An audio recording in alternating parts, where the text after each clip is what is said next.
La parole est à monsieur Hendrik Davy pour le groupe LFI. Madame la Présidente, chers collègues, Parcoursup est devenu synonyme d'angoisse. L'accès à l'enseignement supérieur est aujourd'hui un parcours du combattant. Madame la Ministre, comment en sommes-nous arrivés là? C'est simple. Emmanuel Macron, comme ses prédécesseurs, démolit tous nos services publics et nos acquis sociaux. Vous condamnez les plus âgés à travailler 2 ans de plus. Et aujourd'hui, lors de la 14e journée d'une mobilisation historique, les salariés vous le répètent, pour eux, c'est non. Vous privez la jeunesse du droit à poursuivre des études supérieures aussi, en organisant la sélection avec Parcoursup. Parcoursup génère stress et angoisse pour les élèves, mais aussi pour leurs parents et leurs enseignants. Depuis mercredi dernier, les lycéens ont accès aux premiers résultats. Pour ceux qui ont obtenu la formation de leur choix, c'est un soulagement et la fin des incertitudes.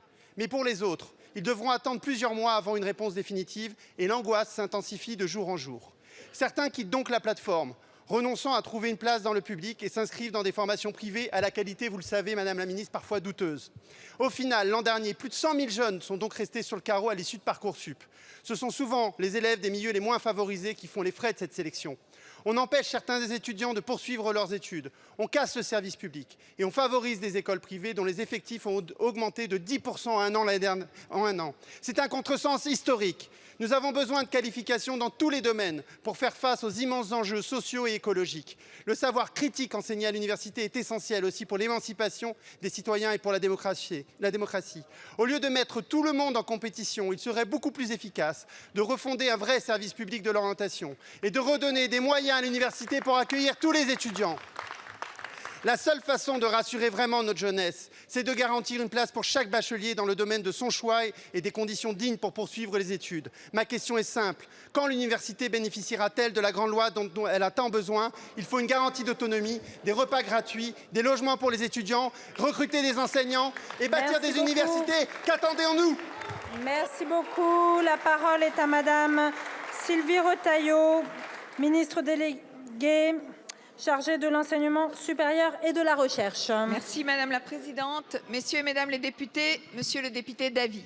Alors, vous avez fait le choix de ne voir évidemment que des défauts de Parcoursup et bien sûr aucune amélioration. C'est faire bien peu de cas, monsieur le député, des travers du passé d'ailleurs, d'abord que je veux rappeler. L'entre-soi, l'autocensure aggravée par la hiérarchisation, la course à l'inscription avec des files d'attente interminables ou encore pas si loin, on l'a connu, le tirage au sort pour les filières en tension. Votre question, et je voudrais vous en remercier, est donc l'occasion de vous montrer que nous avons, au contraire, fait évoluer Parcoursup sur la transparence, sur l'accompagnement humain, mais aussi sur l'efficacité. Car pour nous, il s'agit de mieux informer, de mieux conseiller et bien sûr aussi de rassurer. Oui, il faut de la transparence. C'est le message que je passe aux enseignants et responsables du supérieur qui ont toute ma confiance. On est loin des soupçons permanents de discrimination que vous faites peser sur eux. Là où il n'y avait rien, nous avons expliqué les attendus, puis rendu obligatoire l'affichage des critères et cette année, complètement refondu leur présentation. Enfin, je m'étais engagée à ce que la phase d'admission soit plus courte pour réduire l'attente et ce stress des lycéens et de leurs familles. Cette année, la phase principale est passée de 35 jours contre 108 jours en 2018. Ce matin, il y avait plus de 3/4 des lycéens qui ont déjà reçu une proposition d'admission. C'est 10 points de plus que l'an dernier. Voilà ce que nous faisons.